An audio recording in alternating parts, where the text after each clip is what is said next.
इंद्रियों से मिलने वाला सुख सच्चा नहीं होता है। इंद्रियों का सुख पहले तुमको अमृत की मिठास देगा, लेकिन बाद में तुम्हारा विनाश कर देगा। तुम अपने जीवन को सार्थक बना सकते हो, लेकिन इसके लिए तुम्हें मेरी शरण में आना पड़ेगा। अगर तुम्हें मेरी बातें अटपटी लगती हैं तो तुम्हें अपने नजरिए को बदलने की जरूरत है। अभी तुम चीजों को उस तरह से नहीं देखते हो जिस तरह मैं देखता हूँ। अगर एक बार तुमने मुझ पर विश्वास कर लिया तो तुम्हें जीवन में कभी निराश होना नहीं पड़ेगा।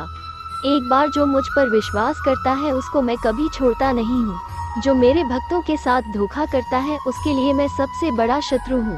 अगर किसी ने मेरे भक्त को एक बार भी धोखा दिया तो जन्मों जन्मों तक मैं उसका उद्धार नहीं करता हूँ। इस देवत्व का सर्वोच्च मैं हूँ। सब कुछ मुझ पर निर्भर है। अगर तुमने मेरे बारे में जान लिया तो तुम्हारा कल्याण निश्चित है। मैं ना तो तुम्हारी महंगी भेंट से प्रसन्न होता हूँ, ना दिखावटी दान दलायुता से। अगर मेरे मन को हरना है तो मुझे प्रेम से पुकारो, मैं हाजिर हो जाऊंगा। अवास्तविक चीजों को लेकर मन में कभी डर पैदा मत होने दो। वो वास्तविक नहीं है, वह ना तो कभी था और ना कभी होगा। इसके विपरीत जो वास्तविक है वह हमेशा से था और उसे ना तो बदला जा सकता है ना कभी नष्ट किया जा सकता है। जो मनुष्य किसी अच्छे काम में लगा हुआ होता है, आने वाले समय में उसका अंत कभी बुरा नहीं होता है। मनुष्य अपनी 3 प्रमुख कृतियों द्वारा नरक के द्वारा पर पहुंचता है।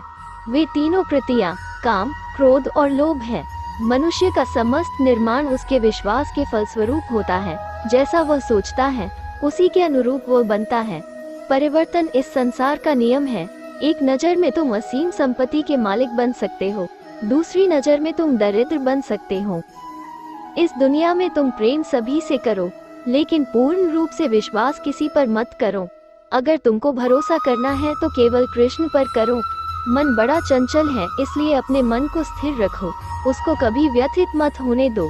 आपने जो कुछ भी किया वह आपके साथ एक दाग की तरह चलेगा, इसलिए अपने कर्म में शुद्धि लाओ। बुरे विचार मन को दुखी और परेशान कर सकते हैं, लेकिन जब आप कृष्ण में विश्वास करते हैं तो कृष्ण स्वयं आपकी सब परेशानियां दूर करने आते हैं। मैंने अभी तक तुम्हारे शरण में आने के प्रस्ताव को स्वीकार नहीं किया है, क्योंकि तुमने अभी तक पूर्ण रूप से समर्पण नहीं किया है। जब तुम शुरुआत करोगे तो स्वाभाविक रूप से तुमको असफलता मिल सकती है। कई बार तुमको गिरना भी पड़ सकता है, लेकिन इसका मतलब यह नहीं होना चाहिए कि तुम उस काम को करना छोड़ दो। एक समय आएगा जब तुम परिपूर्ण हो जाओगे और तुम्हारे सभी काम सफल हो जाएंगे। इस काम में मैं हमेशा तुम्हारे साथ खड़ा रहूंगा। मैं तुम्हारे हर छोटे बड़े कर्म में साथ दूंगा। तुम्हारा जो दिल करे उसको करो, लेकिन नम्रता और सरलता के साथ करना, अहंकार के साथ नहीं।